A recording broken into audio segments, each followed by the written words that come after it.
Պարոն Ասլանյան, մինչ դատական նիստին անդրադառնալը, այս թիմ ընտրությունների շուրջ իշխանությունների լարվածությանը, ջղաձգումներին խնդրեմ անդրադառնաք, նաև ձեր փորձով ինչ սպասել Գյումրիում։ Կներեք, նույն իրավական, բարոյական, քաղաքական այս խառնի ճաղանջությունն ու վակխանալյան տիրում էր նաև 21 թվականի վանաձորյան ընտրություններից առաջ եւ այդ նախընտրական որում հետեւաբար մեր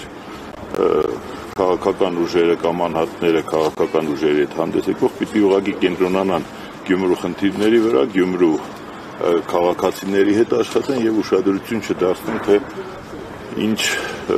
մտքեր են հնչում այդ այսպես ռուսերեն ասեմ ատվրիկայուշի մանյովրներ են անում Գյումրու ընտրությունները հանգեցնելով ինչ-որ դարակազմիկ մի ջրբաժանի եւ այն ուղղակի հերթական անգամ իրենք ուզում են ցանկացած մանիպուլյատիվ, ցանկացած անբարոյական, ցանկացած օրենքին հակասող կամ չհակասող միջոցներով հասնել իրենց պատկերացրած արդյունքին, որը կարծում եմ չի ստացվելու, որովհետեւ հանրապետության որևէ մեծ քաղաքում որտեղ կա ալտերնատիվա, որտեղ կա մրցակցություն, իրենք չեն կարող հաղթանակ տոնել։ Պարոն Ասլանյան, գալով այս գործին, Աշոտյանի գործին, այսօր խափանամիջոցի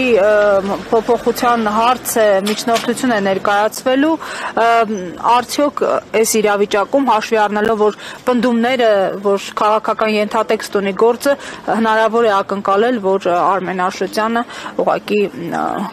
Աշոտյանի խափանամիջոցը կփոխվի։ Գիտեք, ես բազմիցս շեշտել եմ, որ այսօրվա իշխանությունների որևէ գործողության գործելավոճի մեջ տրամաբանություն փնտրել, առավել եւս իրավաբանական, օրինական տրամաբանություն փնտրել, թերևս շատ անշնորհակալ գործ է եւ չեմ բացառում, որ կարող է եւ մեղմացնեն տնային կալանքի ռեժիմը, կարող է եւ թողնեն, ասենք, վարչական հսկողության եւ կարող է ավելի անտրամաբանական թողնեն տնային կալանքը նույն ռեժիմով, ինչը եւս ես չեմ բացառում, այնպես որ այս մարդկանց բուն նպատակը ոչ թե քրեական արդարադատություն իրականացնելն է զգում, այլ իրենց քաղաքական հակառակորդներին անցանկալի անձանց ցանկացած միջոցներով մեկուսացնել, լոկալիզացնել, նրանց ձայնը լսելի չդարձնել եւ այդ համատեքստում նայած այսօր կներեք, եթե ամբողջ այս քաղաքական վիճաբանությունների կոնտեքստում իտոք տվողը, այսպես ասած, էլի Նիկոլ Փաշինյանն է, որը այսօր առավոտյան ինչ-որ միտքերատն է։ Բայց դա իտոք է, հա? Իհարկե, եթե այսօր մեր ամբողջ քաղաքական դաշտը կենտրոնացած է այն հիմնական խնդիրները թողած միմյանց ինչ-որ բյուրեղացնելով եւ այլն, բայց վերջի Դուք գիտեք ով է բերել Նիկոլին իշխանության։ Վանաձորի համայնքապետի պատուհանից ամենալավը դա է երևացել, թե ով է բերել Նիկոլ Փաշինյանի իշխանության, ես մի օր գուցե դրա մասին կխոսեմ։ Չէ, հիմա ասեք։ Չեմ կարող հիմա տենց անուններ չկա, որ ես ասեմ։ Որ պատուհանից նայեցիք։ Դա որևէ մեկի համար ինձ թվեք հաղթիկ չէ։ Չէ, ինչ որ անձեր նկատի չունեմ, նկատի ունեմ դա այն է, ինչը որ բուն հիմքին գնալով հիմա երբ որ դիսկուրսը գնում է Սերժ Սարգսյանը իշխանությունը հանձնելուն, չհանձնելուն, ես կարծում եմ այդ դիսկուրսը պետք է տեղափոխել այլ դաշտ, այսինքն ովքեր որ հիմա թիրախավորում ու քննադատում են, ասում են Սերժ Սարգսյանը ընդհանրապես պիտի իշխանությունը չհանձներ, այսինքն պիտի ամեն գնով պետականության համար պիտի պահեր, եթե այդպես է, ապա այսօրվա քննադատողների մեծ մասը պիտի այդ հարցը չբարձրացնեն, իսկ եթե գալիս ենք հարցի երկրորդ շերտին, այսինքն պիտի հանձներ, չհանձներ, կամում հանձներ, չհանձներ, այդտեղ լրիվ արդեն կոնտեքստը փոխվում է, հավել ես չեմ ուզում այդ ծիրի մեջ մտնել, որովհետև ինձ համար դա թեկուզ եւ կան խոսակցություններ, թեկուզ եւ այսօր ասում են, որ դաշտում պիտի որոշակի տարանջատում լինի, բյուրեղացում լինի, ես դրան ամենևին դեմ չեմ, եթե քաղաքական խոսույթի, քաղաքական ինչ-որ բանավեճերի տրամաբանության մեջ այդ ամենը կառուցում, բայց եթե մեղադրանքներ ենք հնչեցնում, ապա մեղադրանքը պիտի ունենա ուղղվածություն։ Մենք քրեական մեղադրանք ենք հնչեցնում, բարոյական, քաղաքական, թե պատմական։ Ես կարծում եմ, որ ստատուսներ գրողները պատմություն գրողներին չեն կարող քննադատել ստատուս գրելով, եթե քրեական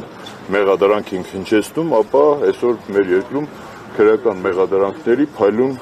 ոսկե վրձին գոյություն ունի, ովքեր որ այդ քրեական մեղադրանքները սիրուն նկարում են, հետեւաբար հասցեատերը այլ տեղ է, մնացածը ավելի չծավալվեմ, ես գտնում եմ, որ այն խոսույթը, որ այսօր արգա է քաղաքական դաշտում, դա նախընտրական տրամաբանության մեջ կարող է լինել, այս պայն ուղղակի ես չգիտեմ ինչ ակնկալիքներ կան եւ ինչի համար է այս դիսկուրսը, եթե ինչու այնուամենայնիվ երկու նախագահների ջերը մի առումով հիմա չեն գրում։ Գիտեք, երկու հարևաններն էլ հաճախ իրար հետ, ասենք որևէ կերպ ոչ միավորվում են, ոչ ընդհանուր բան չունեն, բայց